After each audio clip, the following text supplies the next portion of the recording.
you see on Facebook. It's nice to see a dandelion. You know, I I really enjoy posting pictures of the flowers that are around Boulder because we have stuff that starts like it's really taking off now, Mhm. and so I'll have great opportunities for flower photos. Um, Probably up through October. Nice. So you can make half a calendar. I can make half a calendar. Yeah. Yeah, not even quarter, a third. Yeah, once September you start, right? September, October. Yeah. So 2 month calendar. It would be a very small calendar. Actually, no. When the calendars, Well, it depends on how many months you put on a page. I It's could do a weird. multi-year calendar just with the photos I posted today. For some reason, a lot of calendars you buy in the store start with September. Am I dreaming? I haven't bought a calendar in a store for a very long time. I say it's been a long time for me. Oh, my wife finally stopped like 2 years ago. I was yelling at her. And I said, why we don't need a calendar. You have calendars in your phone and in your hands and pockets, and we have everything. And I think she used to be my wife is very, very write everything down kind of person. Everything has to be written in front of her. Or she doesn't forget. So I mean, like she she's notes she's one of the people with the notes all over the monitor. That's I have notes. Password sticky notes of her password, right? Yeah, but working from home, it can't be that bad. I have Post-it notes stuck all along the bottom of my monitor, and then I have a Moleskine notebook sitting here on the desk in front of me. Even though all this stuff is either already in my computer or will be in my computer, it all ends up getting written down. And it's so funny because like the work from home, when especially doing IT work, we would be, Dave and I would walk around the office and everybody, you gotta make sure you lock your computers when you leave. You gotta sticky, post-it notes with passwords came right down, as when you're IT like that. But then when you're home, doesn't matter. I still lock my computer. I work from home and I got a work computer and I still log off and lock it before I'm done. I'm like, why am I doing that? Like, just when I walk away from my computer, even though I live alone, and I know I'm the only person here. Yeah, I still lock my computer when I walk away from it. No, that's what I'm doing. Yeah, it's like it's a habit, but I guess it's not a bad habit. I used to work for a tech company where and they were really raw too, but if you left your computer unlocked, they would send an email out from you to the the whole IT department and say things like ISDICK. I know we're recording now, so I'm not going to go crazy, but it's just horrible things that they're sent out from it, and that would teach people not to keep their computers unlocked. So they would say, wow. I do this, and this is what happens when I leave my computer unlocked. Yep. Kelly will be here shortly. Who? Kelly will be here shortly. Oh, is she coming? Where was she on Chuck's thing? Missed her. Haven't seen her in chat. She was busy, probably. People can't be busy. What do we do? This is not busy. Work isn't busy either. They like me though. I think they're going to offer, I'm doing contracting. I'm a contractor for them now. For a company, and after 3 months you end up getting hired if they like you, and fired if they don't like you. So I have a one-on-one with my boss tomorrow, and he's going to say that they're going to hire me. Good. Well, yeah, I'm worried about it because with the consulting company, nobody really cared if I took days off, because he didn't care, and the consulting company didn't care. Unpaid, right? So my thing is I told him, I'm like, my wife works hard and she likes to take vacations. And I said, if it's if it's a choice between me having to work or us taking a vacation as a family, she's going to tell me to quit. So yeah, we'll see how it goes. See if It's nice to have that luxury. Mhm. yeah, well, yeah, marry. What can I tell you? Marry better. Clearly. Apparently. That's There's what- Kelly. That's the best advice I gave my son ever. It's like, what's the advice you give me? I say, marry well. That will be good. Speaking of married well, no. Jeff, you're not married, right? I am not married. Yeah. Yeah, you're probably happier off. It's, I've been married before, and Mhm. it was nice, and we got along really well, and eventually we became friends instead of a married couple. Mhm. Yeah, that And happens so- to us too. And so we decided that it would be best to go ahead and wrap it up while Mhm. we still liked each other. And Mhm. I mean, yeah, there's people who go to, that don't do that and they end up hating life for 10 years and you did good. So that's what I'm saying. So yeah, no, I mean, my wife and I have our good moments and we have, some bad moments, but no, You too. yeah, well, that's how relationships work. yeah, I guess so. So, I put up with it and I get to hopefully sail through until my time here is off and we'll see how it goes. But Having trouble, Kelly? Yeah, just the camera. Yeah, say you're on your looks like you're on your laptop. Yeah, it's all FaceTime all the time, and I'm not sure why. it's all There we go. FaceTime all the time. There we go. Camera one, camera Uh-huh. two, camera one, camera two. I think Zoom needs to have the follow. Does That's a Zoom do the follow classic. thing? Just has to Oh. move up just a smidge, just chopping off the top of your head. I know. I have to. Yeah, it's a whole thing with Well, camo. she's got a Kelly. flat top haircut. Just slouch. Yeah, it's like that. If you put the camera down a lot more, it will look like you're like, you just have like Jamaican curls and nothing on like the flat head. Well, Rasta. One moment while I art direct all of this. Rasta, baby. All right. Don't worry I am ready whenever you kids about are. the thing. Every little thing. Yeah. We'll be all right. That's like the first complete song I learned to play on the ukulele Oh, yeah? because the chords for it aren't that complicated, so it's not hard to pick up. Yeah, on YouTube, I can't play it, right?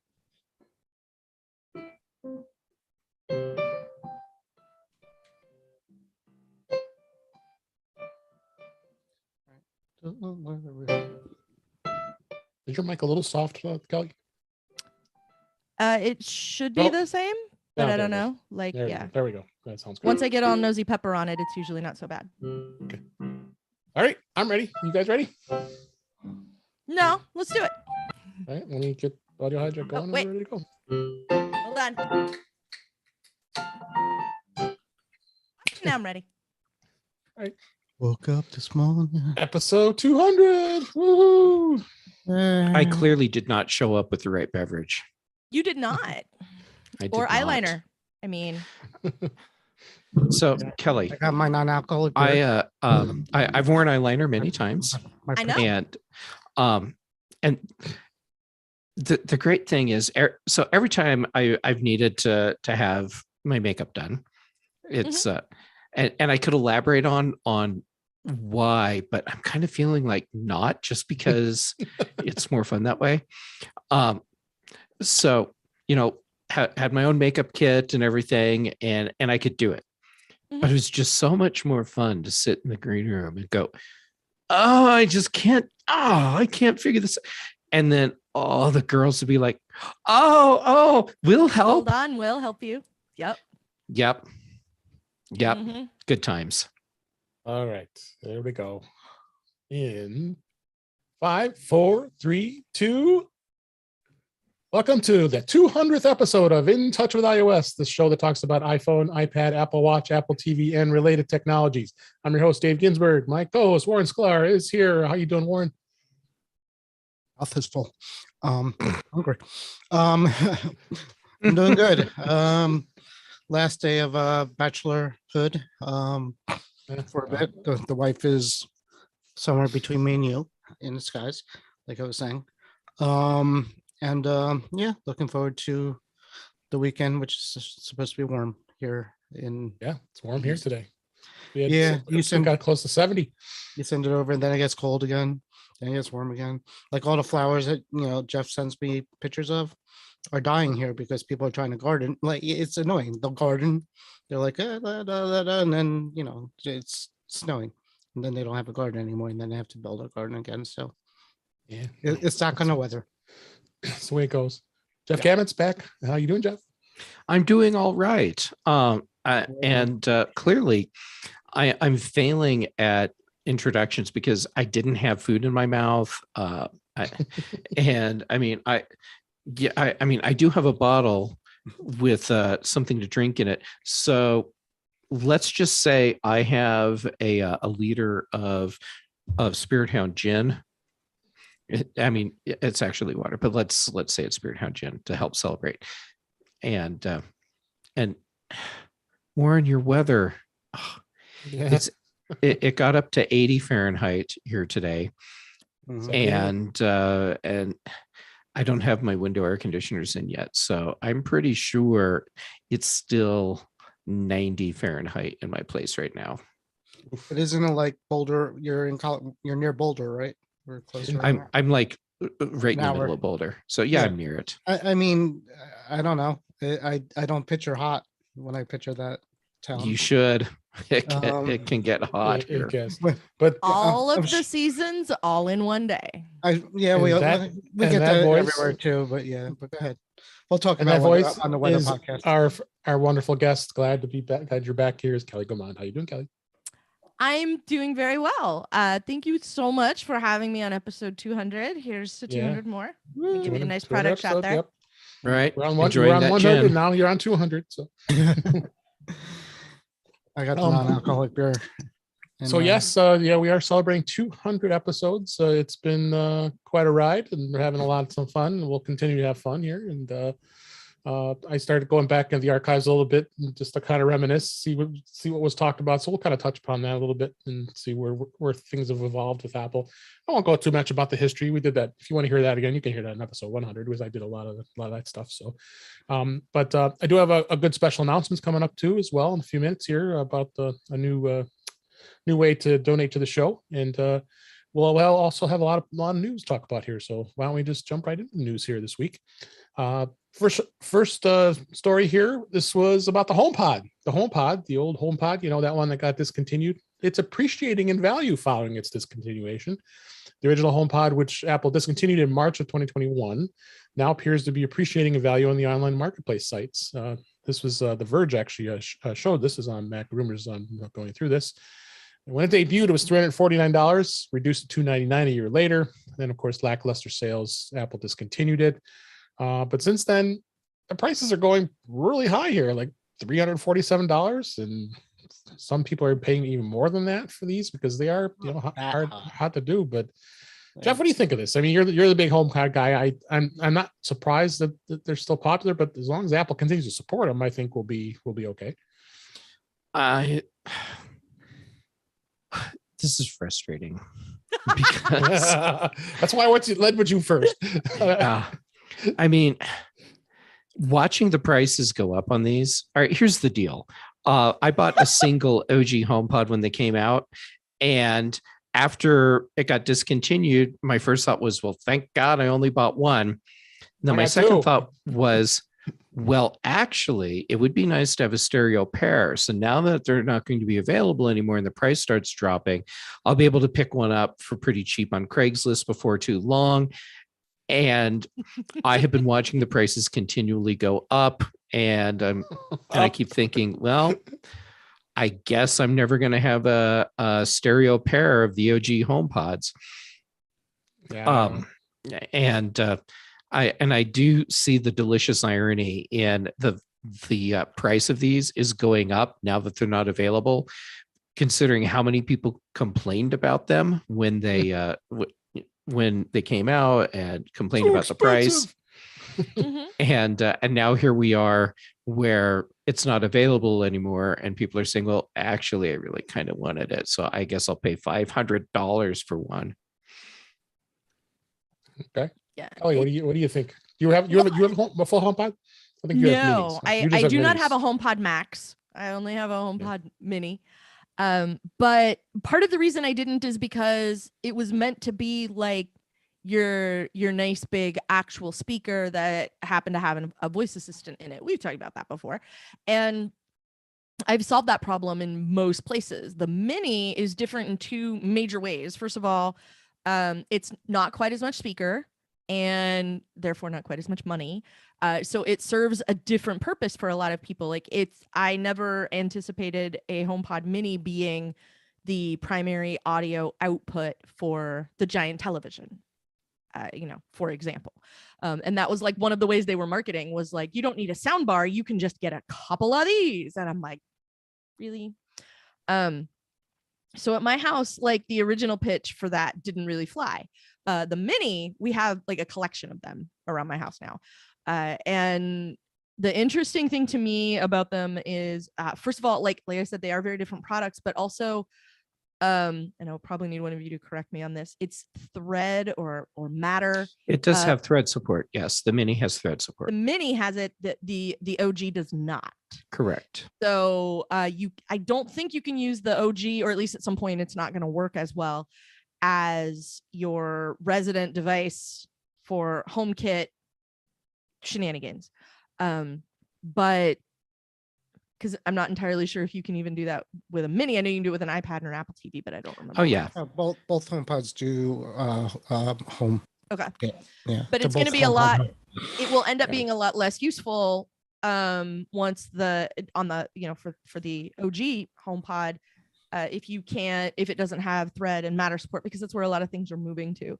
So I just think it's like Jeff was saying, it's sort of entertaining that people went, well, $350 is too expensive, I'm never gonna buy one, and now that they're like $550, people are like, okay.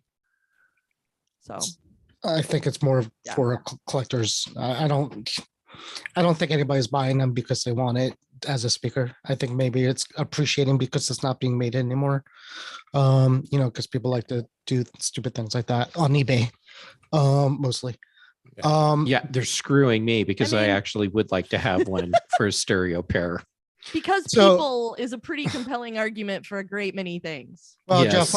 Jeff, let me get into my story, and this might interest you then. So I have two. I have a black and white one, and they're behind me, or they were both behind me, and I never listened to them. We have a beach house.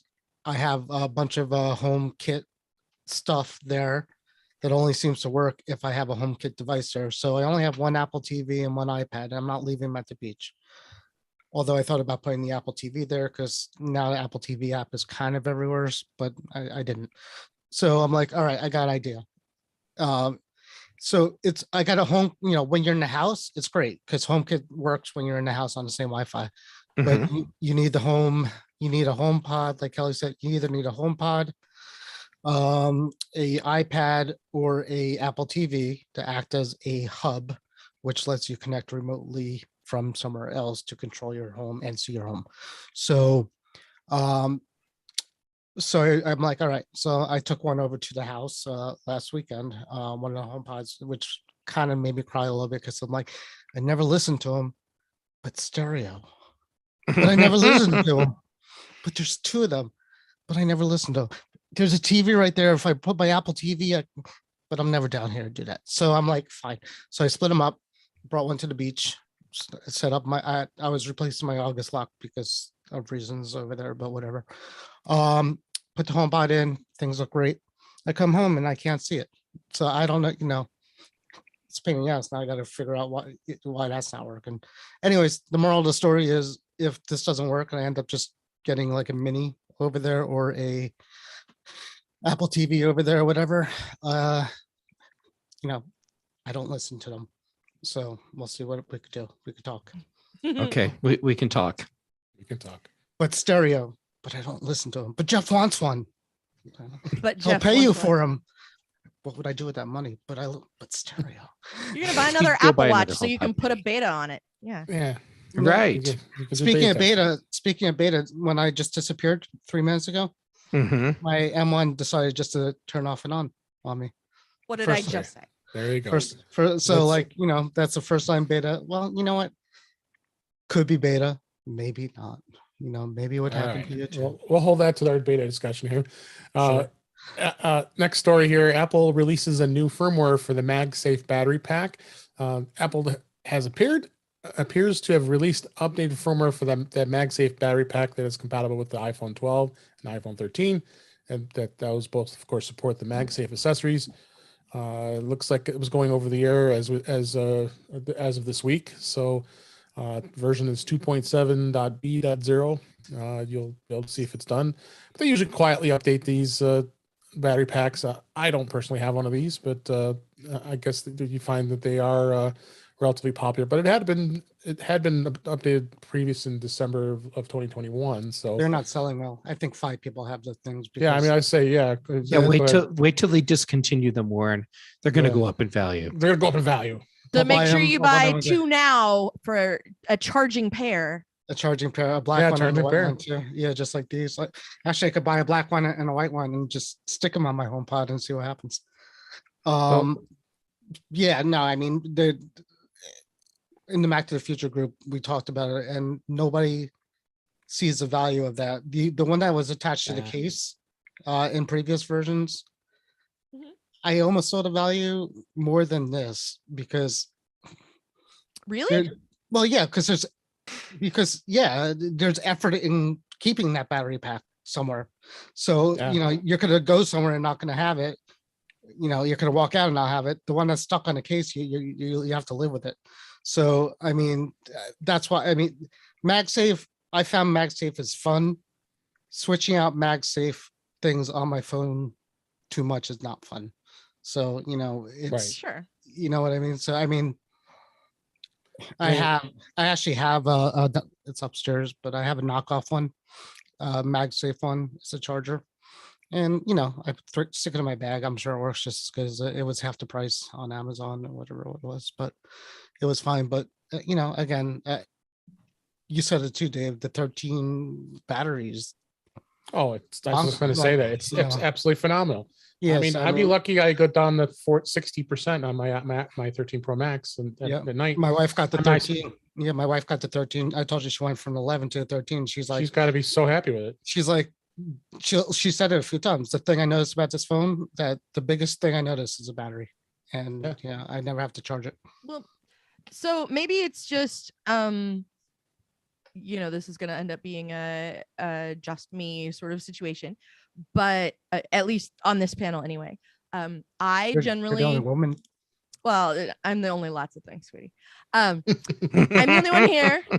I'm the only one here who carries a purse, and so I always have a battery in my purse Oh, I don't know about for whatever. that. Well, Jeff has one. Jeff has a bag. I don't know if it goes everywhere. Mine does. It goes most places, and okay. I'm okay if you want to call it a purse. That doesn't bother me. So I didn't know if it went everywhere. I know it goes lots of places. So And we have cargo pants. I always have, and they hold an actual phone, which is a separate podcast. Since I always have a battery, I've switched to a MagSafe battery, and I have this one from Anchor that I really like. And the reason that I like it is because it's way cheaper than the $99 one that Apple just released the firmware update for. But also, it's got this the back pops open, and then it turns into I'm gonna. Oh, that's clever. So it turns into a kickstand, and it will hold my phone. I haven't tried it on a Pro Max, but on a 12 Pro, it holds it fine, and you can like tap on it and all kinds of stuff, and it'll just sit really solidly. So I prefer this, and I always have one in my bag. So it's nice to have one as a in case, because that having something like that at the bottom of my bag is how I maintain the title of Swiss Army wife. So I always make sure I have something handy, and that one is one that I really like. So MagSafe has been much nicer because I don't have to carry around an extra cable with this to charge. I don't have to carry a bunch of cables to charge it up again. I don't have to do anything. I don't have to go through a bunch of extra gyrations if I just want to make sure I've got enough in there if something happens and my phone is low. So I really appreciate having the opportunity to have something really small like this that isn't a whole nother case that I have to put on like the smart battery case was. And I don't have to hassle with a bunch of cables. If I want to use it, I just slap it on the back of my phone, like near the back of my phone. It works. And then I move on with my life. So I really like the MagSafe for that. Where it stops, where it becomes more of a problem is if you drive and you have a MagSafe mount in your car, then you come home and your nightstand has a MagSafe thing that would the watch and so I know it's the idea is nice that you have a nice place to click something onto the back to do things to it, but the idea, like my MagSafe, I do have the MagSafe and I have pop socket wallet, right? Which we're showing, which I'm showing, and it's I love it. It holds one card, but now when I come into my car, I have to pull this off. I put my phone up. And I'm like, now what am I going to do with this? I actually put up another MagSafe, another magnet charger stand thing in my car just for this, so I kind of like that. But yeah, I mean it's good and it does a lot of things, but again, it's a lot of popping off and popping on is not as cool as having a battery case, even though the battery case looked like it was pregnant and giving birth to a battery. I had plenty of Mofis over the years, so I've had those. I started with the Mofi cases and then I stopped them because the port kept coming out in the bottom. Right, the USB came loose, and then when the battery pack came out, we got that with the phone, and then I should show you a picture. My son mangled one up so badly. I've never seen it like anything like that. But basically, it's ugly and bumpy and whatever. All right, let's go ahead and move on here. Can we talk more about this battery pack? We're talking about a short story here. Next story here. Apple may have already inked a deal for the NFL Sunday Ticket. Back in July, rumors had suggested that Apple was pursuing streaming rights for the National Football League's Sunday Ticket package. And as this week, there's a report suggesting that the deal's already been done. Of course, that's a rumor. It's something that they described it's Apple's to lose, but they're saying it could be very possible. It's a good deal here. It's going to be costing them a lot of money here, $2.5 billion per season. It's been on DirecTV forever, and that contract's expired. So this could be another piece of the puzzle for Apple with sports. If they do that and they continue to keep that price, boy, this is I know many of you here are not big sport fans, but this is big. I mean, if this happens, I mean, go along with the Friday Night Baseball that they already signed on with Major League Baseball. I mean, wow. I mean, this is going to be something that's really going to make Apple TV Plus very attractive to most people who do like sports. NFL is the big one, right? Like of all of them, like that's the one. I mean, there's way more games in Major League Baseball, and some things have kind of already gone there, and like as far as being able to see more of those things online, but football is the one that like feels like the nut that everyone's trying to crack when it comes to sports. Charlotte Henry and I over on The Edition talked about this on her show. And part of the reason we were talking about it was because it sort of felt like if Apple could really nail baseball with the Friday Night Baseball stuff that they announced earlier this year, then maybe it's going to be the kind of thing that look how great we can do with baseball because of all the additional ecosystem benefits that come from having Apple broadcast that game. Like there's the 24/7 channel, I think it is on Apple TV Plus, where you can get all you can eat baseball. It's like, BNN, all baseball all the time. Right. And then there's like, you can follow your favorite baseball teams in the news app, and you can, you can add all these other things that are sort of bonus frills to that sort of package, and it's still only $5 a month for baseball. So if you don't like baseball, it's $5 a month. If you think the sun rises and sets on the New York Mets, then it's $5 a month. And if they can do the same sort of thing with football, it feels like the engagement would be huge. The, you know, the eyeballs and the bandwidth and the pieces of people's lives, you know, that go into that stuff would be huge. And it really seems like it would be a good fit. And I was reading an article just before Charlotte and I recorded that episode. I was reading an article about how, like, of the 100 most watched television events of the previous year, 75 of them were football games. So some college, some pro, but football, like, and it was not close. So I feel like hopefully this is what I personally don't watch a lot of football. So it's not going to matter to me one way or another. I'm just sort of interested in how this is going to affect other streaming services, TV rights. You know, Apple does seem like a company that would be able to maybe kick the door in on some of these blackout restrictions and some of the nonsense that goes into broadcast sport. And maybe there's an opportunity to help fix some of that and make it a little more palatable for everybody, because some people are paying no money instead of paying a little bit of money and would be very happy to pay a little bit of money, or even more than a little, if it meant that they would get to watch every Seattle Seahawks game or whatever. And in most places, like, an exorbitant amount of money cannot get you every one of those games. So I'm hopeful that maybe Apple will be the company that can make something like that happen for folks who do want to watch. Yeah. Let's get anything else. We'll go ahead and move on. Go ahead. No. Okay. Just real fast. I just want because I know you're a big Giants fan. So yeah, well, that's why I'm surprised you didn't ask me what was going on with this. But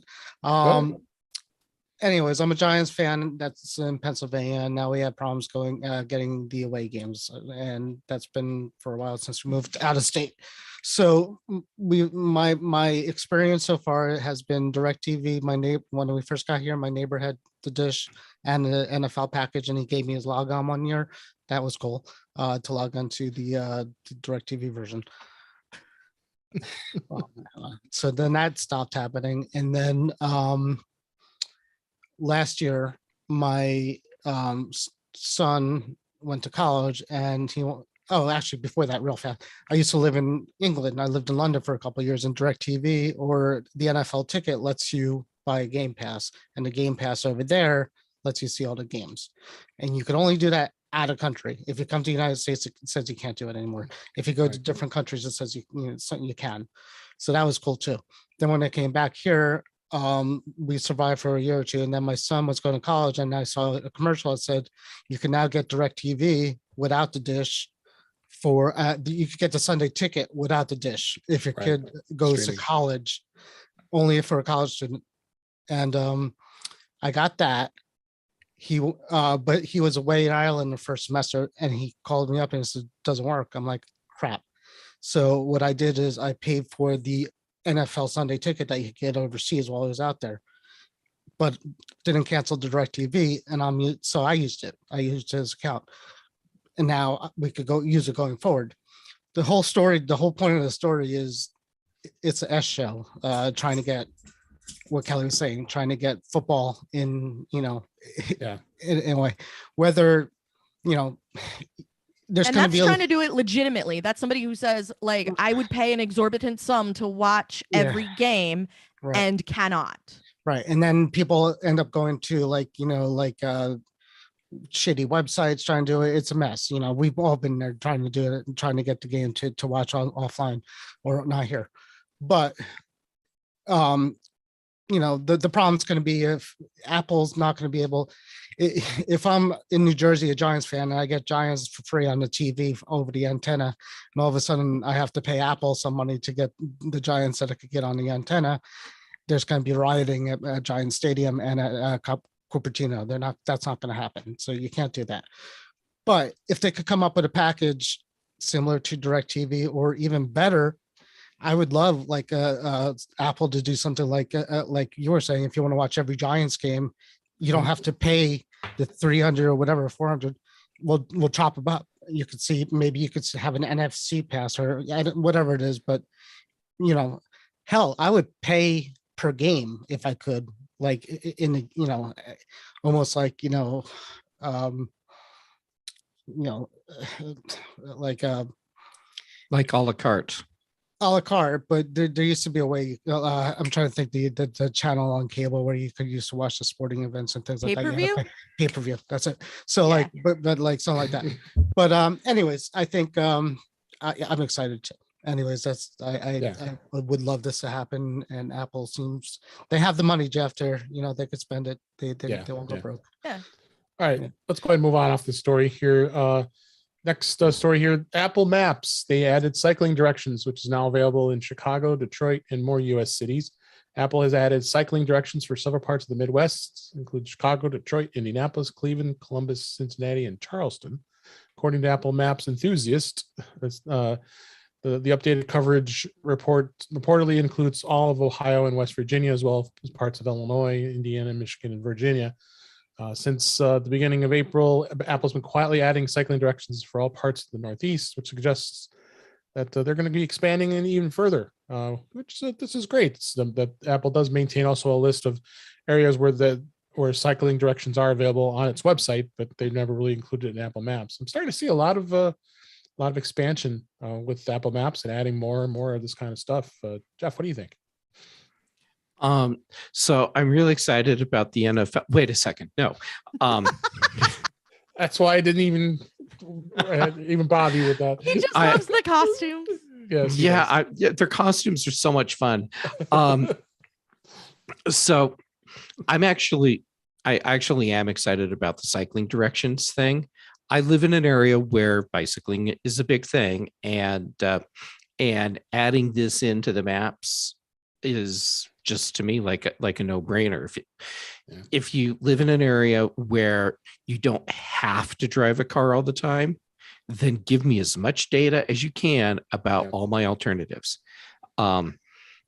Unfortunately, this is not available in Boulder yet, and but when it is, you can rest assured that I will be out biking around, testing it out to see how accurate it is.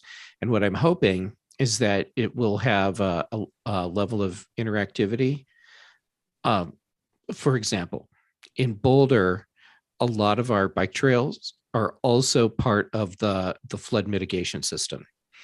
So it would be nice to know when I bring up a cycling map, if one of the routes that I'm planning on taking has an area that's temporarily blocked off because, say, like spring runoff is super high, and so there's part of the trail system that's now underwater because it's actually redirecting the water so we don't have a flood. There you go. What do you think, Kelly? Well, I think if Jeff could manage to find his way here, all of Oregon is listed as cycling instructions, as well as specifically Portland. So there's only like 2 mountain ranges between us, so I don't think it's going to be that big a deal. But let me reinflate my tires. Make sure they're good to go. Yeah.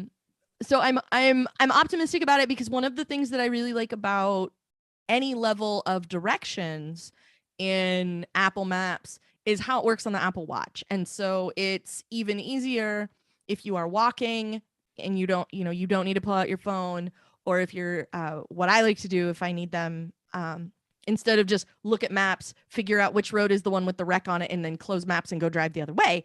If I'm actually using the directions, I don't have to look quite so much at another screen or anything, because I can feel my watch tap me on the arm and tell me. And it does that with walking directions, and it can also do that with the cycling directions. And so it'll be even nicer, I think, to do it that way.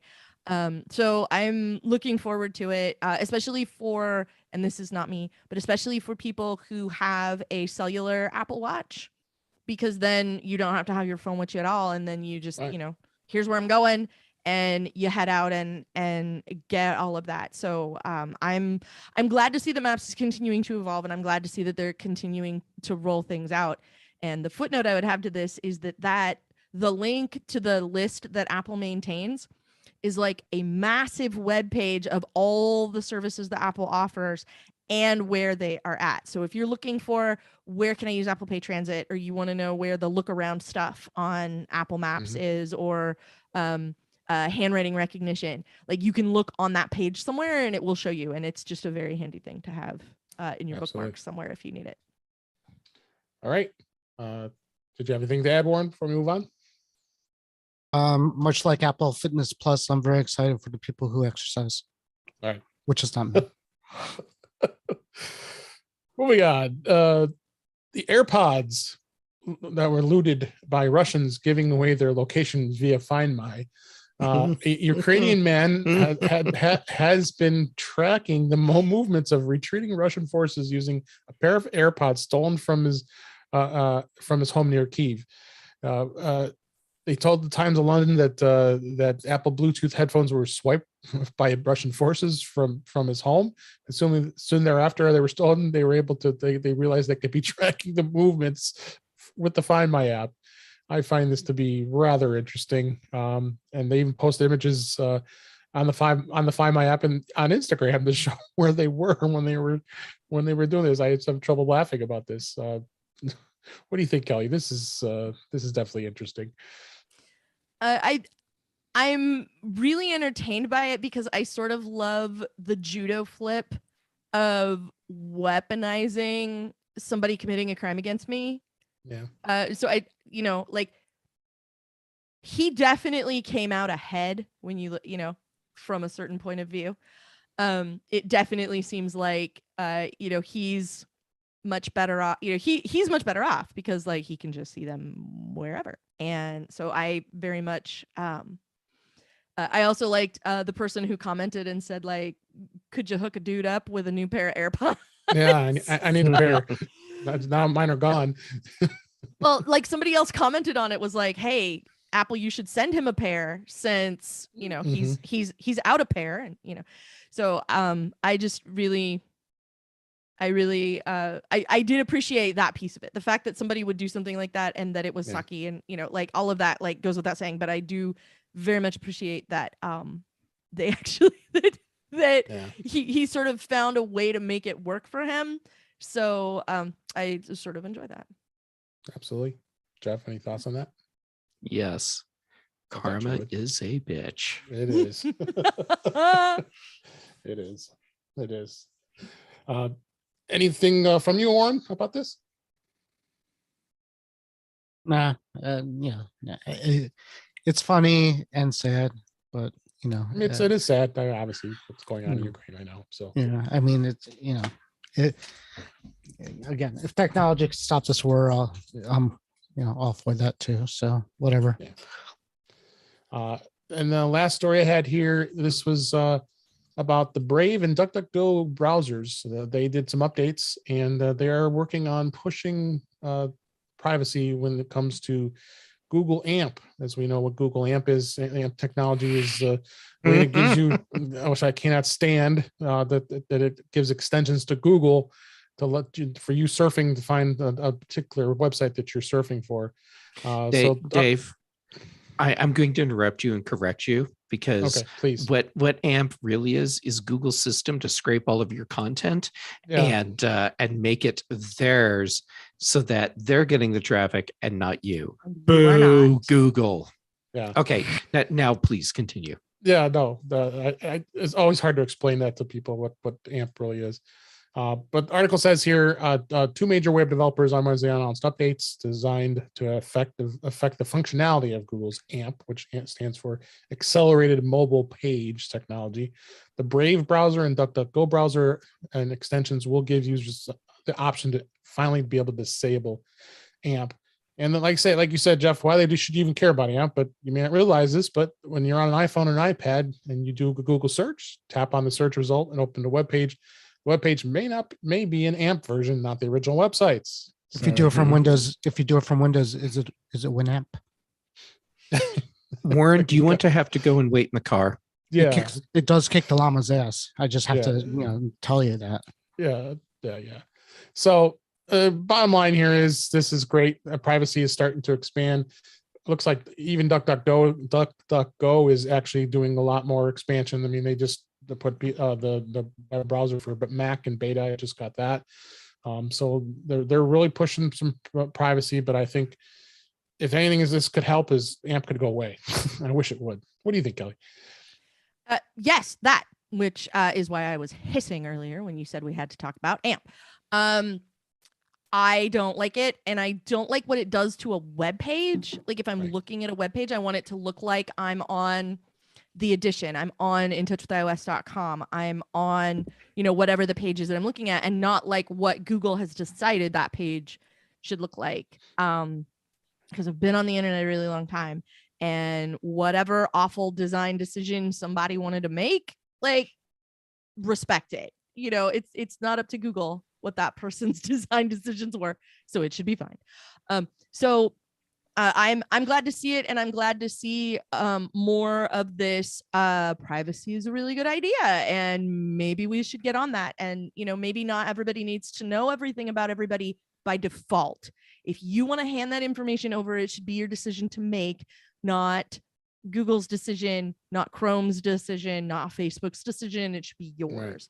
So you should be asked if that's the thing you want to do. And maybe for some people it is, and maybe for some people it isn't, but you should at least have the option presented to you. So anything that makes that happen. I've been using DuckDuckGo for ages, and part of the reason that I really like it is I've not noticed, well, gee willikers, I've gone through 3 pages of search results and can't find anything relevant to what I'm looking for. Has never, ever, ever, ever happened to me. Yeah. So I get really good search results. The page loads unbelievably quickly. I don't have to worry about creepy stuff happening elsewhere on my computer or on my phone if I click on an ad on DuckDuckGo. And like all of it's better. And so they also like don't show me any AMP links. And so I also like that about it too. So yeah, all around, like I'm just glad to see more security and more sort of common levels of security. Most people, even if they're not using it, most people know what 2-factor is. Most people know use unique passwords and all that kind of stuff, and all the things we used to talk about over on Security Friday. Though having those things become more and more common pieces of conversation and not sound like a paranoid person screeching on a street corner is a much better conversation because it benefits everybody.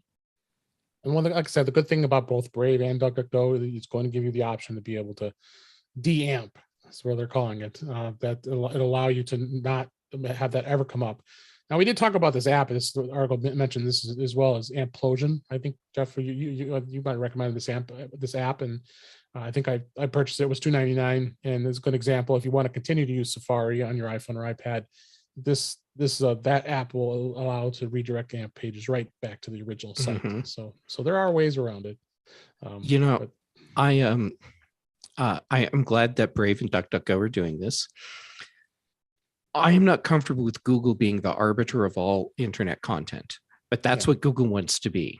Right. And AMP is part of that. Their push to replace cookies with their own tracking system is part of that as well. Chrome, and by extension, all Chromium-based browsers are part of that.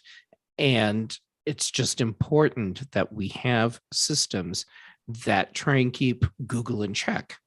Otherwise, Google does become the arbiter of all content on the internet, and that is not an internet that I want to be on. Yeah. So pretend real fast I'm a normal computer user, not like us here. Mm-hmm. That'd be a big pretend. That would be a big pretend, and I don't care. I don't know what AMP is, and I care about trackers and things like that. They wouldn't even know. I drove by, so I tried DuckDuckGo a while ago, and I haven't used it in a while. But the search results when I tried it was worse than Bing, and that's saying something right there. Yeah, I don't know if it's gotten, and this was a while ago, so this could be like Apple Maps, where it was, in the beginning, Apple Maps wanted you to drive off cliffs, but now it's okay, so we could do that now. We had a scary time where we had to use Google Maps if we wanted to know where we wanted to go, instead of Apple Maps. But anyways,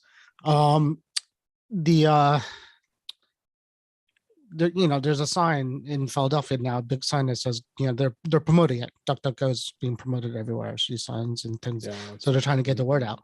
So I guess my question is, for those who used it, is it better? Search. I think so. Like I said, I've never had a problem finding results, and and it loads super fast. And if I go look at shopping results, nothing creepy happens anywhere else. Right. You know, I don't Because start even getting Bing- Facebook ads for the thing I searched for or whatever. Because even now, Bing still sucks. I mean, I've tried things other than Google to find something and failed. Well, you know, it's bad. You know, the Bing is Yeah. still bad, and DuckDuckGo was bad. So hopefully, hopefully I'll try it again. So you're saying to try it, Kelly? You're saying I give it a think so. shot. Yeah. I mean- I agree as well. Yeah. I I- use it for some reason. I mean, it's my default browser, my default search engine. I use it for everything, but a lot of times what I'm looking for is reasonably specific. They have So- a do they have a browser now? They were talking about it, weren't they? Yes, they Is have, it they out? have a browser. They have an app on They have an app. iOS, and then Okay. there's a Mac version, which I'm actually looking Yeah. at right now. But it's an invitation only. You have to sign But up it's for an it. actual browser. It's a browser. Mhm. It's like it's like the anti-Tor browser. Well, I don't know. It's sort of like a Tor browser. I guess I don't Yeah. know. It's like a Tor browser, but not slow. It's a Tor Yeah. browser, not slow, and it's for people who care about privacy, not people who want to you know, get into the deep dark internets from Yeah. the Tor browser. The onions, Mhm. the layers of the onions were. Dark Uh, web. I did a search for dark web once, and I didn't know what was going on, so I stopped. I Yeah. got scared. Probably a good The- idea. Has anybody? Good. Has anybody been there? I mean, seen it? I couldn't even tell you what it is. The dark web. So Warren, think of the dark web like Fight Club. The first rule is you don't talk about dark web. Right, but somebody Which has is why you have to because- whisper dark web. Well, Just somebody like- has to talk about it because some people. I mean, you'll see the posts on, you know, like people on to making fun of other people, like, you know, how do I get on the dark web, and you know, how do I Google how to get on the dark web, and you know, it is like the Fight Club, but we're pretty smart with computers, and I still haven't figured it out. So I mean, Oh. I don't know. It's That's like a you whole have. other topic. It's an interesting topic, and it's computer related. So I don't know. Well, let's move on. We got a lot more on the agenda here. Oh, But, crap, I only got 10 more minutes. Go ahead. Oh, yeah, you do. Okay. Okay, go. Good. So let's go ahead and move on to the topics. As I mentioned at the beginning of the show, this is the 200th episode of In Touch with iOS. Very exciting times here. We I can't believe we started this 6 years ago, and things have just gone. We've had so much fun. A lot of great things have happened. But I wanted to kind of just spend just a few minutes here, just to kind of look back a little bit, and you know, the next 100 episodes. What did we see over those times, and what has changed? I mean, we've obviously gone through a lot of iOS and iPadOS releases, and iPhones, iPads, Watches, and the Apple One bundle was, I think, was one of the notable announcements. Kelly, not to put you on the spot, what do you think stood out for the last couple of years here, that really stood out to you? What Apple has done up to today? Well, I would say if I'm getting a couple of years, then I would say M1, because we're seeing the rapid evolution of that. And this is the first time that Apple's not beholden to anybody else, because every time they made their own processors prior to this, it was a partnership. So it was with Motorola. It was, you know, sort of like ostensibly with Intel to have Intel processors in Apple hardware. And so anytime, you know, the 68K processor, the PowerPC processor, the Intel processor, those were all reliant on other people. And this is 100% in-house. And I think that's part of where the innovation came from of, you know, what if we built a processor that was system on a chip, but we built it with this little like Lego end so that we could hook two of them together and turn that into a computer. Like, I think that's what comes from being able to execute on something like that when you control it all the way down to the like assembly interpreter level. So that piece of it, I think, comes from Apple being 100% in-house, and and a notable piece of that, which I think is also interesting, is that they told us about something that's coming.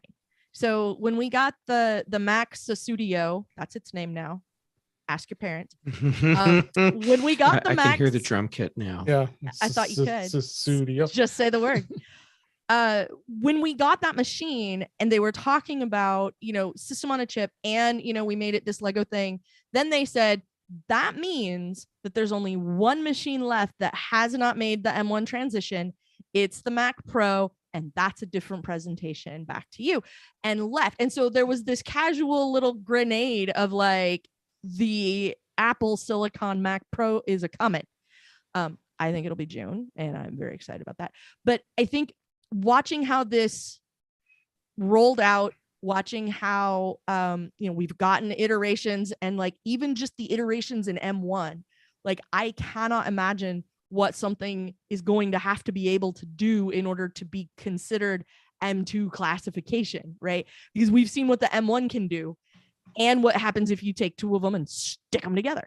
And I'm really excited to see where this goes now that Apple is the only limiter on the innovation, on the design, on the iteration of all of it. So that has been probably the most notable thing to me, because Apple has sort of done their own chips before, but this is the first time it's been only Apple at the wheel. And so I'm very, very, very curious to see how this continues to evolve over time.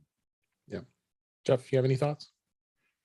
Okay. So first, as you were first starting to talk about all of this, my cat decided to knock my keyboard off of my desk because that's where she wanted to sit. I wonder why I got typed in the notes there. Oh, yeah, that would be my cat that added additional content to the notes. Nice. So I need the context of what I'm answering. I completely missed it. Most notable Apple stuff in the last little while. Yeah, last little while. Okay. Since the next 100 episodes. Yeah. Okay, that's actually easy and probably not what you're going to expect me to say. And that is Apple's original streaming content. Okay. Apple has stepped up their game. Well, okay, Apple stepped up their game when they decided that they wanted to be in the space. And they did that by hiring the right people and giving them free reign to go and do their thing. And that blank in and checks. of itself, yeah.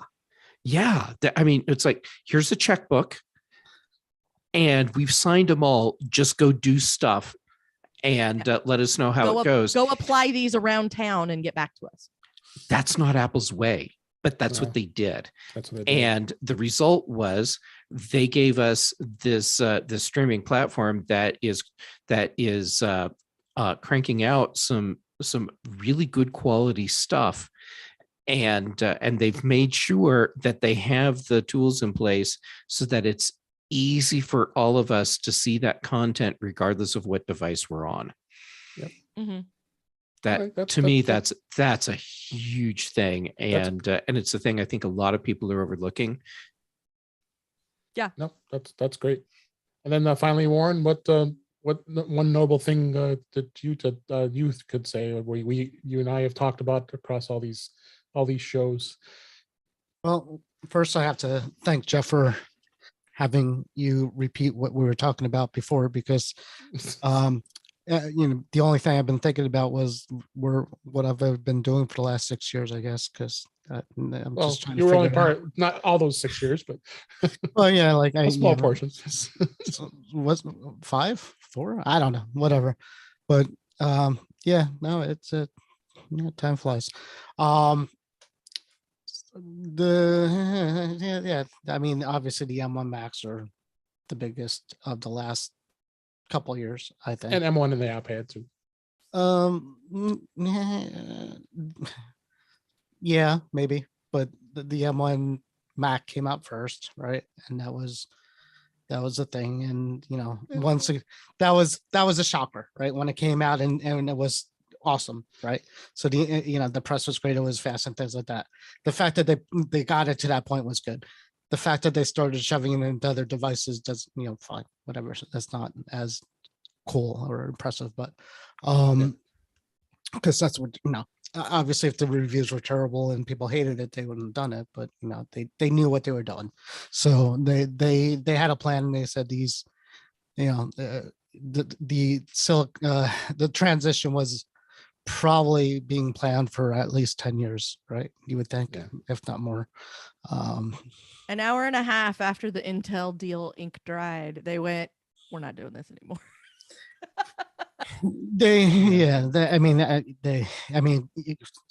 Guy was saying it for years too, right? He was saying like they were going to do this a long time before they didn't, and they changed his mind.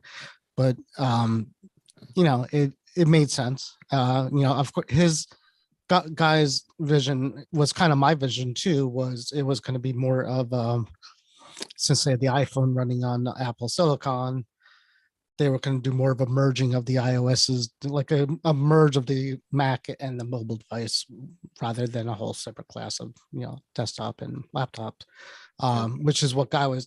Guy always brings out his, what's the new one he has now, the Dex. He's fascinated with these devices where you could take this little device and use it as a phone, and then plop it on your desk and use it as a desktop.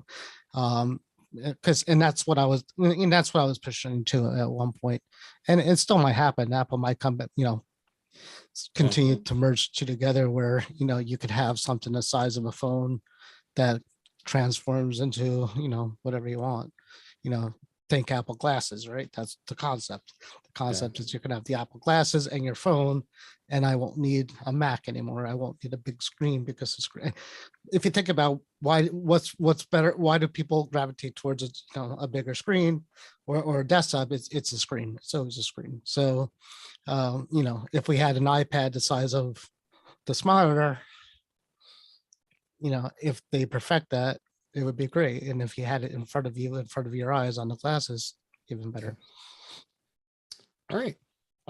Just to wrap up the 200th celebration, I wanted to make an announcement. I actually have started a Patreon campaign. We're going to start that as of today. Nice. So you go to patreon.com/intouchwithios, and we got I've started with 2 tiers.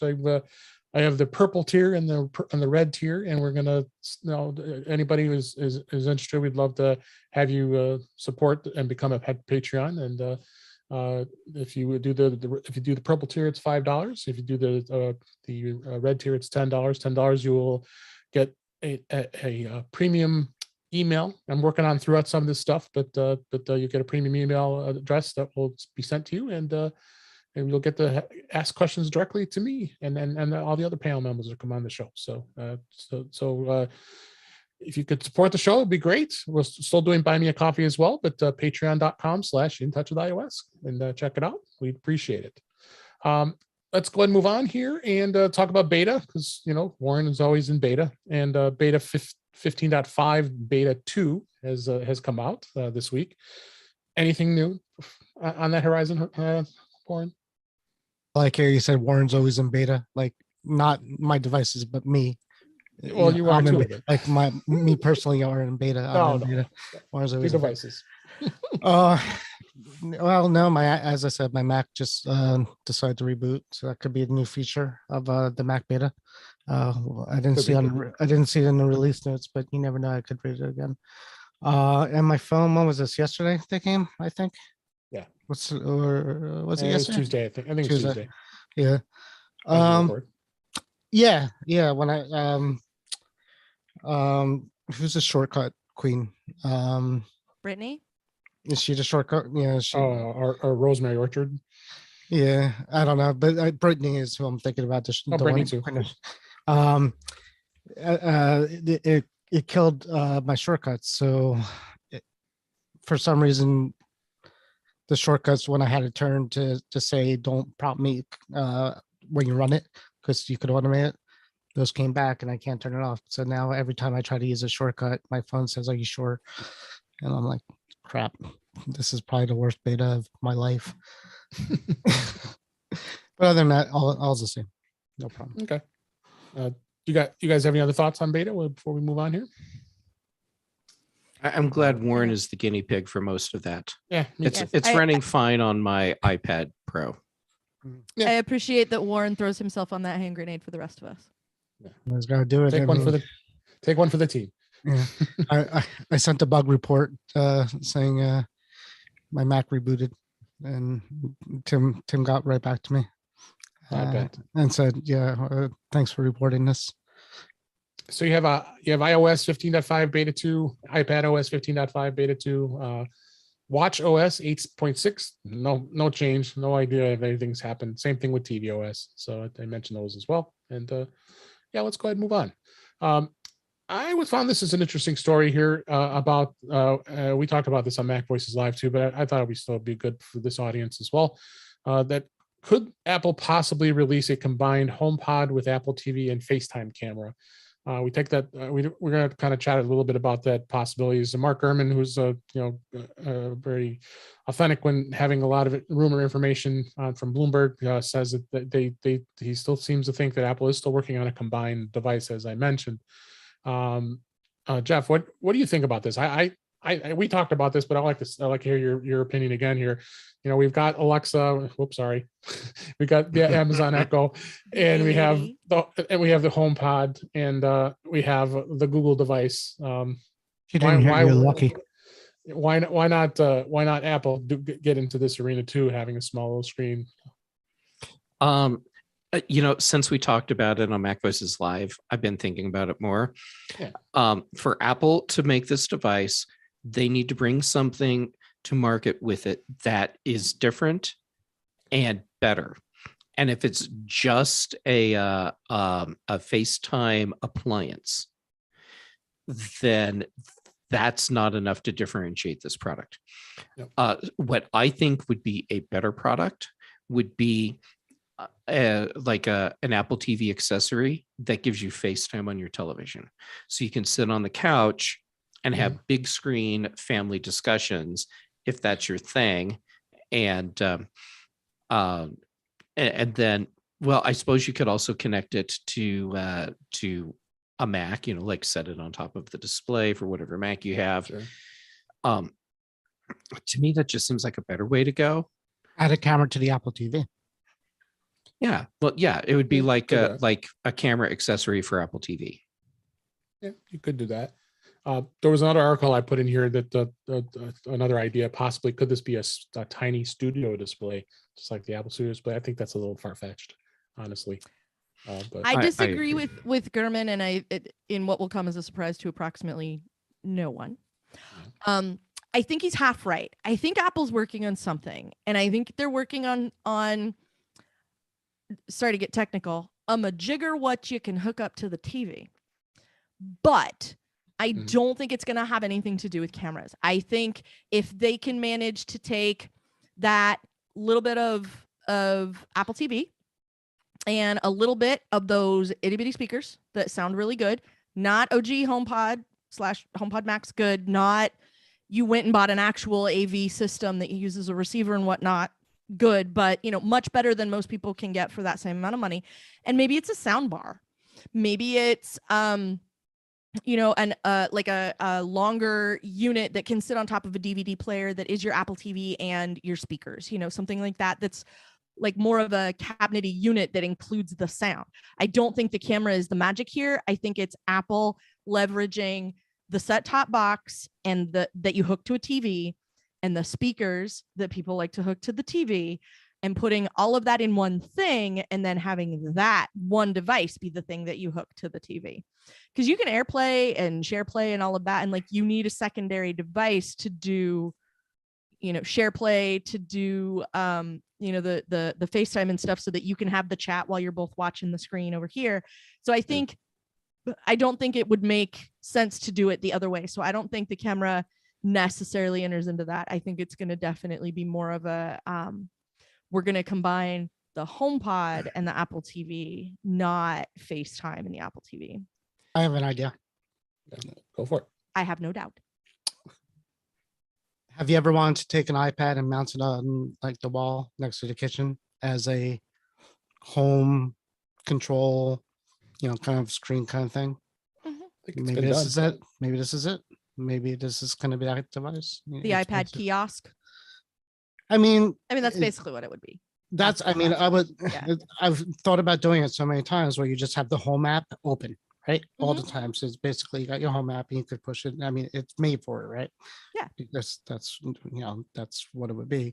And they sell these buttons. They sell buttons now for HomeKit too, where you could get like screens and things like that, where you could kind of put them up permanently somewhere. Yep, there you Yeah. go. Yep. So I mean, that's that'd be cool. I would do that. And if they don't do that, I might now hang an iPad up somewhere because I think that's pretty neat. Yeah, Kelly, I came up with the brand name for the product you described. So, Yes. the HomePod soundbar with an Apple TV built in. I'm calling it the Apple Theater. Ooh. Kelly's Apple Theater, because Kelly came up with the Now, idea. Yes, Kelly's Apple Theater. And the thing about it is like, I feel like this is going to be another way for Apple to do something with the Apple TV that is not the stick, because I still want an Apple TV stick that you just put in the HDMI port on the back, like a Fire TV stick or Hulu stick. I want that, but from Apple, and they don't make one, and it makes me very unhappy. Because I would rather have those instead of the streaming sticks I have already. So Here's the problem, guys. When we all have the Apple glasses in 2 years, what are we going to do with all this crap that we're not going to look at anymore? Warren, honey, we all have parents. Or we're not going to. I mean, I'm not going to look at my parents. This is going to be cutting edge. An Apple TV is going to be cutting edge for my parents. But for us, we're going to be wearing these things that basically have iOS in front of us, right? Then I don't need Okay. an Right. Apple TV anymore. And so my mom. I don't need anything, and you don't need a TV. I mean, if they work like the way they're Okay. going to work. We went 4K earlier this year, and I'm here to tell you I'm not getting rid of that TV. I don't Kelly, care what Apple puts in my eyeballs. I'm not Kelly. getting rid of that TV. If Apple comes out with something that looks like this, and you put it on, and basically you have Star Trek. Pass. Think Star Trek. If you put this on and you have Star He Trek, held up some glasses, by the way. yeah. I am the last person who will get them, and I'll tell you why. we're all gonna have our futuristic glasses and like no TV, and also Kelly's gonna be Kelly. like hugging her for this. I'm never getting rid of this TV, and we're Okay, like, I can't hug the who said TV. that? It's like 75 inches wide, and I can't get my arms around it in any direction. Kelly, But why are here's you the watching thing. that stupid thing? Because I paid a ridiculous amount of money for a laser upgrade to these eyeballs, so I didn't have to wear glasses anymore, and I'm not going back. Can we have a short discussion real fast? Sorry, I want to bring this up too. About a laser upgrade for my eyeballs? Yes, because I I'm tight had on time here, so keep it short. really fast. I had LASIK too a long time ago. I don't know. Mine wasn't LASIK. I Okay. had laser PRK because I have weird eyeballs for some reason, and so they did one or the other and said LASIK's not for you, and I said okay. Well, I got LASIK, so I'm not. When it first came out, and people were wondering if you're going to go blind, and so I'm good. It was a long time ago. I don't know if I told you guys, but they were coming out with the drops. Remember, I said the drops for the Yeah, you're for the doing eyes? eyeball juice drops. I did it. I'm on. It's been days 5 or 6, and I don't wear these, and it's not bad. And the doctor gave me 2 free bottles of it. It's $80 a month. So if you need reading glasses, I mean, but still, I mean, so with so I had the laser vision. I had the laser LASIK because I couldn't see far away. Now I could see far away, and now I have the drop so I can see close. I don't know what's coming next. Like if I can't see in the middle of the two, I'm gonna have to do something. They'll have to do another surgery or something. They'll give you glasses for that. It's like, damn it. But yeah, no, I mean, if you guys want to try it, it didn't burn my eyeballs out. Yeah. All right. One last topic I wanted to hit on real quick here is a lot of press this week about Netflix losing lots of subscribers. It was it's getting into a point I was getting tired of hearing about it, honestly. They said it lost 200,000 subscribers, and the losses continued to go down. Their stock prices dropped like something like 35%. And they said they were expecting to add 2.5 million of subscribers in the first quarter, but it didn't hit that target. So then of course they've been testing an extra payment system, and then also they blame the fact that people share their family's password with everybody, so they're losing money that way. And I think it's kind of crazy what they're thinking as far as where it goes with streaming services. And we talked about Apple TV Plus earlier, but I mean, let's face it, Netflix's model it needs to evolve, and it really hasn't, in my opinion. They kept ratcheting up the price and didn't give anybody anything new to go with it that everyone was talking about. I mean, we still don't have a new season of Stranger Things. There's not, for obvious reasons, there's not any more House of Cards. There's not a Netflix show or other piece of content. Like, all I've heard about Netflix shows is either everyone I know loves this show, watched this show, told everyone they knew that they loved this show, and it got canceled. Right. Or there's just nothing, or, you know, they ratcheted the price up another $2 and I can't justify it anymore because I just realized I wasn't watching it. Right. I wasn't watching $20 worth a month worth of Netflix, or, you know, whatever the number is now. Yeah, I wasn't getting the value out of it, and realized I wasn't getting the value out of it when the line item continued to expand on my credit card statement. So I ditched it. I mean, it has very little to do with sharing passwords, because if they would just make it like, you know, it's $5 for a person, it's $7 for a household, it's $15 for 5 people, whoever they are, and everyone gets their own login, the end. Like, if they could make it cheaper for people for more than one person to use the same account, then first of all, we know that's no engineering marvel. It's a thing that could just work. And like, it's fascinating to me that they're not like, wow, maybe we made it too expensive because the price went up, and then the price went up, and then the price went up. And it doesn't seem like anybody likes that the price went up, and we're still not giving them anything new and interesting that they're all really excited about.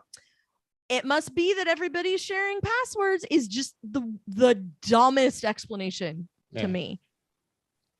I mean, I see, Jeff, you have thoughts. Of course I have thoughts. Kelly, you're nailing it, and you're right. Netflix's problem, I don't think, is related specifically to password sharing, although I'm sure it plays a role in that. The real problem is their strategy that they have taken towards content, and getting a wide base of content on top of the library that they've had was good to keep new stuff coming in.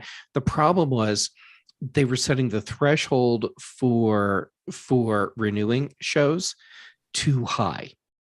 Mm-hmm. And if they didn't have a blockbuster hit with season 1, there was no season 2. Right. If they had a blockbuster hit with season 1, that. Right. Mm-hmm. Yeah. But even if they had a blockbuster hit, it still wasn't a guarantee for season 2. Right.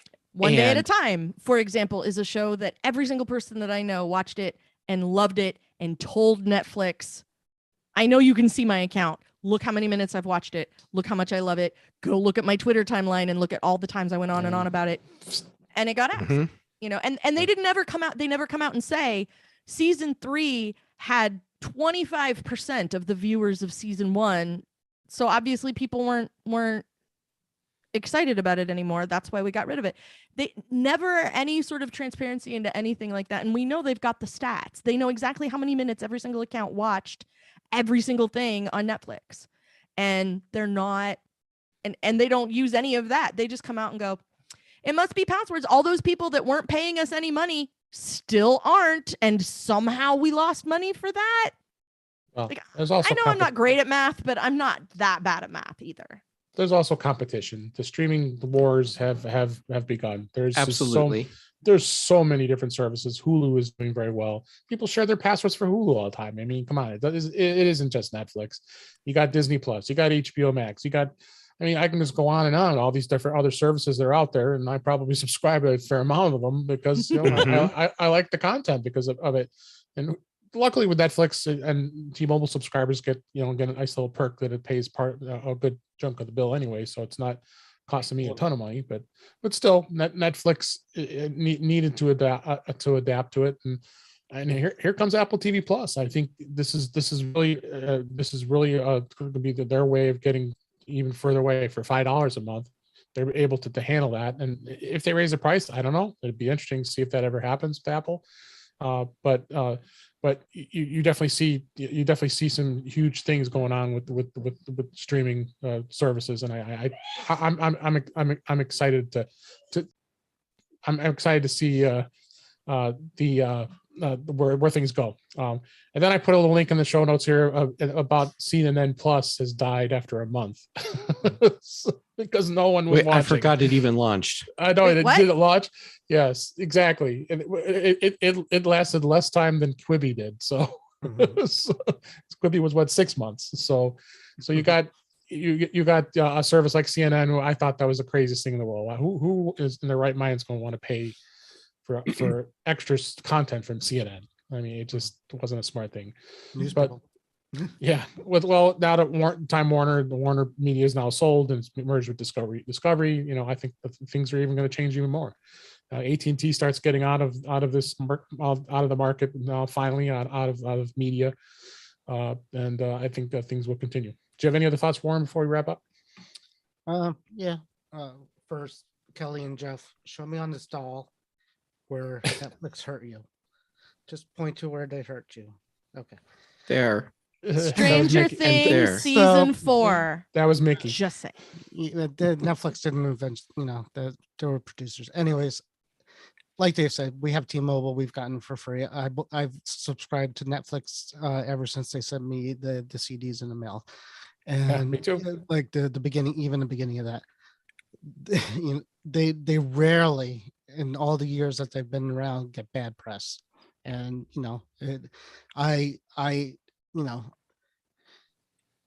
everybody made a lot of money during the pandemic who were in-home people, right? Netflix, for the movie industry and the food delivery, because that's what we were doing. We were sitting home watching Netflix and eating during the pandemic.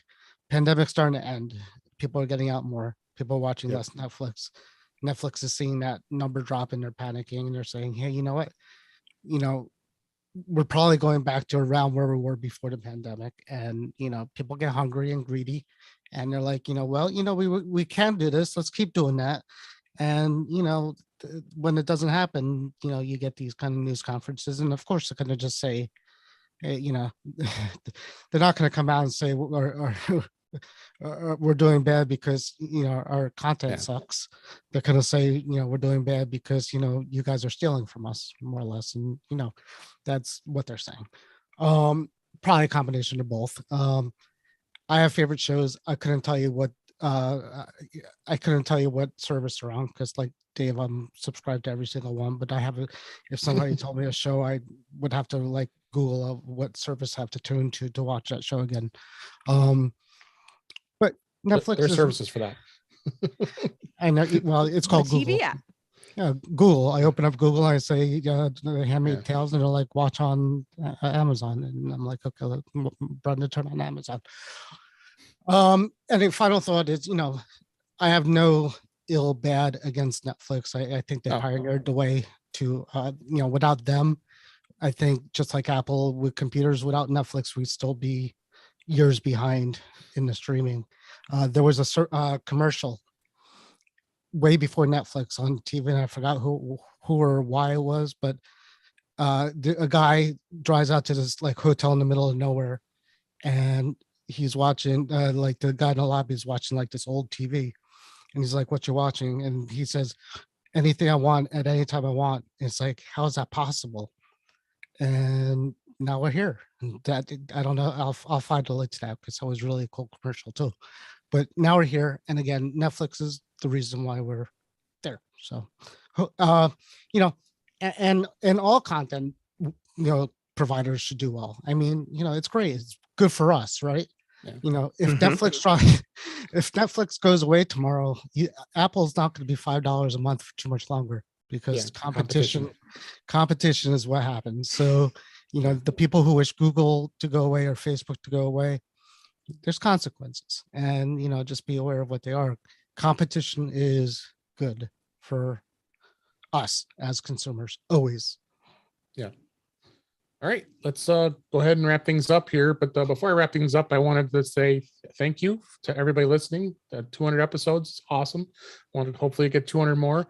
I'm so grateful to everybody in the Apple community that I've become friends with over the years, have been part of this show. We have a lot of great guests over the last few years. And notably, Jeff and Kelly, you've been here all the time. I can't thank you enough for great being regulars, guests here, and really appreciate it. And you, Warren, appreciate you being the co-host here. That you've been very, very supportive and very great to work with there, and we have a lot of fun with the show. Thank you. You can tell it's a special occasion because Warren showed up even though I was going to be on. That's right. He's not here. And we finally have proof that you two are separate people. We are not the same person. That's right. Okay, so just for a moment. Yes, Warren. I said if I would have read my email of who went to, maybe I would have changed, but it was a surprise. I got surprised that you were here, so that's great. So no, I'm happy to see you. So now that we're at the end, David, I want to say thank you for building this show, for taking it seriously, for continuing to invite me back. I'm going to go ahead and say for continuing to invite Jeff back because it's always fun to listen to him too. And here's to you, because let me make sure I do that properly. Reverend Nat. Got the water here too. Here's to you, and because you really took this and ran with it, and all of the involvement that you have and how important it is to you to be a good community member and contribute makes it a lot easier for everyone else. And like I learn stuff from your show once in a while or relearn stuff from your show sometimes. Oh, that's right. I forgot all about that. All of those moments. And I really appreciate that you do that. And I love your approach to everything. And so I'm always excited when you have me back on the show. And I love what you've done with the place. So I just wanted to say thank you because I know how much time and effort you put into it and how important it is to you. And so I think it really shows, and I want to make sure everybody else knows that too. Thank you, Kelly. And now I'm going to pile on. God, what have I done? I know. But no, you have you're gonna brought have this to on yourself. Sit there and take it. I know. Okay. That's right. Mhm. No, seriously, this is wonderful. What you have done. 200 episodes. I mean, what have you done? I know. My God, what have you done? That too. It's just fantastic, and you have found a way to make all of this information that people can't get other places but choose to come here. You found a way to make it approachable and friendly and fun. And every time you say, "Hey, Jeff, can you come back on?" To me, that's a treat because this is genuinely fun, and it just feels so great to get to be a part of this. So thank you. Thank Well, you. this is also it's your show too. It's you're here more than I am, Jeff. Let's be honest. And also Warren. Yeah, Warren. Okay. Good. Thanks everybody. Let's go ahead and wrap up for this week. Thank you. That's a wrap for this week. Please send your comments, questions, and suggestions to our email address, feedback@intouchwithios.com. You can follow us on Twitter @intouchwithios. Support the show. You can support the show by buying me a coffee at intouchwithios.com/coffee. We'd really appreciate it. And as I announced earlier, you can now become a patron of our show by going to patreon.com/intouchwithios. We have 2 tiers available. And please support the show. I'd appreciate it. Make sure you like, share, and subscribe as you are notified when we are streaming live on our YouTube channel, which is at youtube.com/DaveG65. And you can also watch and listen to past shows. Visit In Touch with iOS magazine on Flipboard, where many of the topics I will say will be posted on that, flipped into the magazine, so you can go back and review all those notes from the show notes. You also can subscribe to the show into your favorite podcatcher, including Pocket Casts and Apple Podcasts and many others. But better yet, go to our website at intouchwithios.com, where all the ways to listen to us are there. I am Dave Ginsburg, and you can find me on Twitter at DaveG65. And Jeff Gamet, thank you for being here. I really appreciate it. Where can people find you? Thank you again. And seriously, so much fun every single time. Okay, you can find me on Twitter and Instagram, jgamut on both, youtube.com/jgamut for my videos. And let's rattle off some podcasts. Tuesday evenings, Mac Voices Live. Thursday mornings, afternoons on The Big Show. Thursday evenings, here a lot now. And Friday mornings on The Mac Show. Also on The Context Machine, because Brian Chaffin and I have teamed up, and we're doing our thing and having a lot of fun with it. There's other stuff too, and I'm sure I'm just forgetting it right now. Oh. Tomorrow. Yeah. I just finished recording an episode of crap. It's been a long day. I'm forgetting things. Let's Talk Photo, Bart Bouchat's show. Yay! Yes. And I think as we're recording, he's already published it. And we talk about Apple's macro photography contest. There you and go. We had so much fun. Ooh. Go listen to that. And Kelly Gamon, thank you as always for being here. You're welcome anytime. I always love having you. Go ahead and tell everybody where they could find you. Gosh, where can you find me? You can find me at theslice.tech, where I'm still in the process of getting everything spun up and out the door, but it's working. You can find me on I Want My MCU TV, which is a podcast at the Incomparable, where we talk about the latest Marvel show streaming on Disney Plus. And holy cow, you guys, Moon Knight, you don't even know. Yes. Right. So you can find me over there. You can find me talking about other things over on the Incomparable as well, usually Star Wars. But recently we did an episode about the Daniel Craig era of James Bond, and I got to be the Bond girl on that episode, so you go check that out. You can find me on aftershowpodcast.com, where Mike Rose and I continue to record some fashion of the show we used to do at the Unofficial Apple weblog. And gosh, I know I'm forgetting stuff too, but you can also find me on Twitter as Verso. Great. And Warren Sklar, as always, thank you for your support and being here. Where can people find you? Here. Thanks, Jeff. Thanks, Kelly. Dave, thanks again for letting me do this. It's fun. It's something to do. Yeah. You guys are, I'm definitely the oddball. You guys are the real podcasters, and I am not, so that's fine. I'm just here because I like talking about computer stuff and arguing with Kelly. So that's Warren, here's the insider secret. Yes, what you described, that's just what professional podcasting is. Yep. Showing up and talking with people and arguing with Kelly. Yes, that's correct. That's number one. Yeah. but Number one, stop using your iPhone headphones. Number two, come tell me I'm wrong. And number three, profit. enjoy it. Should I? I need to work on the telling you you're wrong, because I keep saying, "Oh, Kelly, you nailed it." I mean, that works too.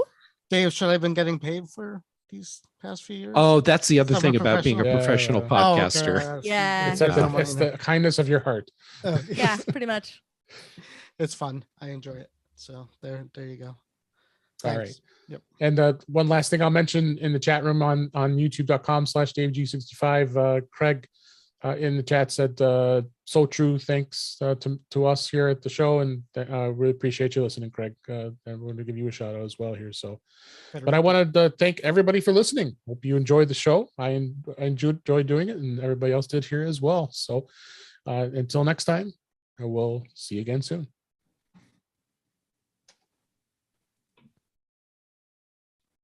Thank you, guys.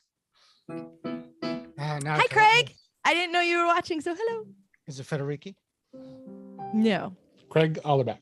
He shows up in the YouTube chat as Air Force One. You know it's him. Yeah, there you go. That was seriously a lot of fun. Yeah. Yeah. Thanks again. I'm gonna prepare the house for the wife. I think. Uh-oh. That's what You I better got. clean up. She's gonna be mad. She's on the Jersey Turnpike, so Oh, you better really go then. Okay, so now we know which scene in Risky Business Warren is about to reenact. It's gonna the last scene when Tom Cruise is like jumping in the air for the egg. Yes. That's what he jumps in the air for the egg. I can't remember. Mission Impossible. No, it's Risky Business, and he catches the egg right on the lawn like that, and that's pretty much it. And then he puts it up on in Chicago. Was it? Yeah, that was Chicago. All the crazy stuff happens in Chicago. Home Alone, that was Chicago, right? Yep. I think. The Blues Brothers. Blues Brothers. Ferris Bueller. Not higher. I went to where was I? Maybe Cleveland. We went to the Christmas Story house, and it was so stupid. Usually is. Yeah. It was just a small house. Warren, whenever are. people come visit me here in Boulder, It's just expected that I take them to the Mork and Mindy house. I was gonna And- say, yeah. Oh, And God. What else it's happens there? actually only a Seriously? couple blocks from where I live. So, people show up and it's just an easy walk over to look at the house. Yeah. And I mean, a couple people that they've just been in awe because it's this thing, this icon from Yeah. their childhood. And Yeah. everyone else is like, that's it. It's a house. That's how a Christmas Story house was. It was just like a little tiny house. The the thing when I went to Chicago last, I'm like, why have they not? And they might, but why haven't they done like a Ferris Bueller's tour? Because they really need to. The do John it if they Hughes haven't done- tour should be a or thing. John John Hughes, Like, yeah. 16 Candles. Yeah. Yeah. Because like there's so Breakfast many. Club. I mean, Mhm. literally, when we went to Chicago and went on the buses and the boats, like that's all you could think that you're doing is like looking Well, at the architecture Yeah. where's- tours. Well- no, I'm not looking at the architecture. I'm looking to see where the scene from where the dad yelled out. There was some. There are some tours here that do that. Is Yeah. there? I look for it. I can't Yeah. find it. Yeah. But Jeff, I will trade you if you will walk down the block with me to the Mork and Mindy house. Then when you come here for Jeff Con, which is back on the inevitable list Jeff of things Con that are is going to happen at some point. It just Um, has to. Man, I I'll will- join You that have one. a whole festival for Jeff? just for Jeff. Yeah. Mhm. So when you come here, What is Jeff? done? it's not a couple of blocks. It's when Jeff comes to Portland and we feed him really well and go do all the fun stuff. And one of those things will Well, be. I thought it was like a real thing, like It is a real thing. Jeff's going to come to Portland and it's going to be a thing, and that's what's Oh. going to happen. I thought it I'm was gonna like have to jump in on this is- one. It is I thought it was- entirely possible. I I will thought it was sell like tickets. Burning Man or something like that. But Kind of.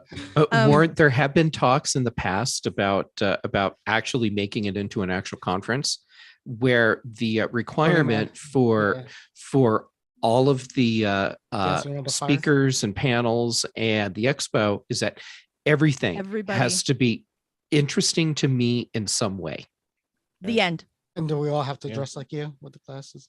If you want, No. I mean, if That you would want to be cosplay, Cosplay. Well, that's what I was gonna and, say, right? You know, Like, it's if welcome. it's a Jeff Yeah. Con, if I'm going to a Right. Star Trek convention, I'm dressing up like Spock. But so Jeff, when if I you, go to Jeff Con, I'm dressing up like Jeff. so Jeff, when Jeff Con actually happens, I will take you to Astoria to the Goondocks. awesome. From the I'm looking forward Goondocks, to you it. can see the school in Kindergarten Cop. See, bonus. I don't have anything cool outside my windows. That's not outside my windows. The story is like 2 hours from my house. I But don't have anything it's here. cool 2 hours from my. Well, New York Uh, is 2 hours from my house. So that's- What's in my, I mean, not outside my window, but what's like in my vicinity is most of the wide shots from the TV show Leverage, because for some reason the big wide flyover shots of stuff were all Portland, even before they said they were in Portland. We're about 20 miles away from Mirrortown. What was that show? Mayor of Winning. Jesus. Mayor of. God, what's the show? You know what I'm talking about. Oh, with the Philly accents. Yeah. Yeah. What was it? Mayor of Um, Whittington? Mayor of, it was a town that's here. Yeah. Anyways, Okay. so we're about there, and then we're about a half hour from Jenkinstown, which is where the Goldbergs kind of grew up. Yeah. That's about it. I would go on that tour. I love the Goldbergs. Yeah. No, there we get. Everybody Some- says I look like Jeff Carlin. Yeah, I can see that. We get if you're They do. I mean, I got mistaken by it. Just now in my brain, I just see you like in a recliner going, Just a- moron. And it's Yeah. just cracking me up. Sitting in my underwear. did you watch the Yeah, I can't I unsee wasn't that. gonna say under Watch the Larry David episode where- moron. Yeah. I like the episode where Jeff where he says I always get Kirby mistaken. Enthusiast. Yeah, no, but he said now I always get mistaken for Harvey Weinstein. so Jeff so Carlin. you got that going for you too, Jeff. Dave. Goodness. Yeah. God. No one hear that. Anyways, yeah, they have some news shows with Bev on there, so it's fun. Anywho, I Open love your her. house. She's hilarious on Twitter because like actual Beverly real Bev? Goldberg is on Oh, yeah. Twitter. Yeah, Yeah, and she's like, Yeah. and she will like after the show airs, she will go on Twitter and she will be like, it didn't really happen like that. Like he didn't end up going to the hospital after the golf cart ran him over.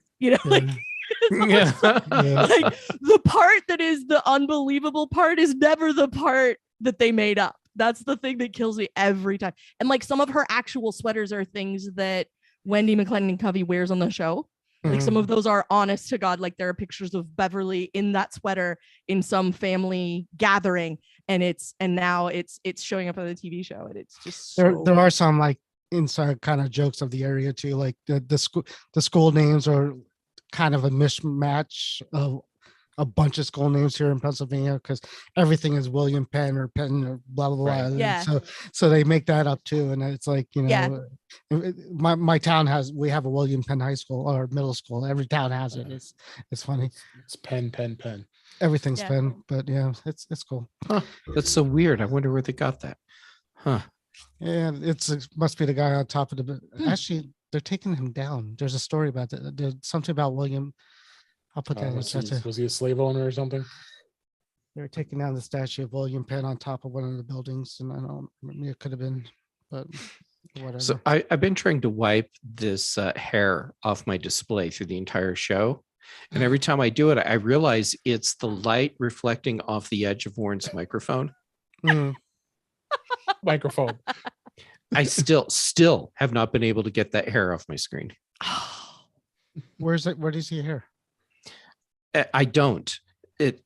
It's an optical illusion. So the edge of your microphone, the way the light's reflecting off of it, and up against your blue shirt, it looks like there's a hair, like this. This. Yep. Mm-hmm. Yeah. now I'm just here stroking my microphone. And I just okay. So now it's an after dark show. Yes, it is. And for some reason, Dave, did you spotlight me? Because yeah, I don't like that. All right. Hi, everyone. Welcome to the Warren Show. Let's No. watch him stroke his mic. The Warren show's over. Bye, guys. It was a See you pleasure. later. All right, Bye. see you. Leave. What do I do? Welcome to the Dave Show. Dave is not stroking his microphone. No, I just go. I keep it far.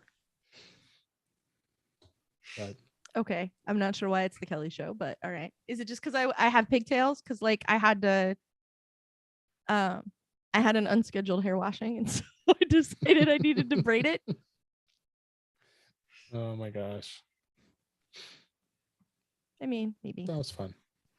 So David, I didn't want to get like too sentimental on the show, but I get a strong Tuwa vibe from what you do, because you take like the interesting news of the week and you put it together, and a lot of what you do is basically just arm people with information, and that's super important, and not enough people do it, and that's Thanks. what I really like about what you do.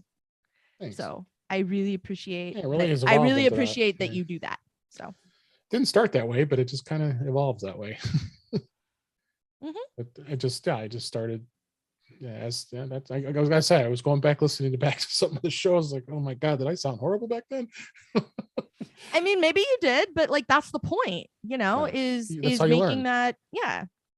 Making it happen that way is important. Like, 1.0 is always going to be a little weird, because until you actually put out Right. 1.0, you don't end up with the bit, where you sound professional and the light looks awesome and, all that kind of stuff. So Yeah, it makes a no, difference. I think things have gone. And plus, doing 3 podcasts a week doesn't hurt either. So Yeah. it's a lot. Mhm. Okay. But I wish I should talk, Jeff. You do a lot more than I do. You are. I guess I kind of get around. Yeah, but that's okay. We're glad you do. And I try to listen to all your stuff. It's All always right. fun. So Kelly, while you're Yes, sitting Jeff. here asking me about Colorado craft, I decided I better Google this, because I know I think it is a beer, but this cider you're talking about, Uh-huh. it's at the Whole Foods that's near me. Go. Okay, so this one is really good. It's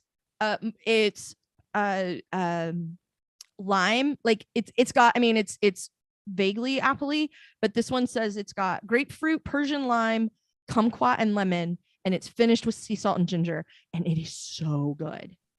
That sounds like a really interesting flavor combination. It is, and it sounds like, oh, that might be weird, but it's not. It's just tasty.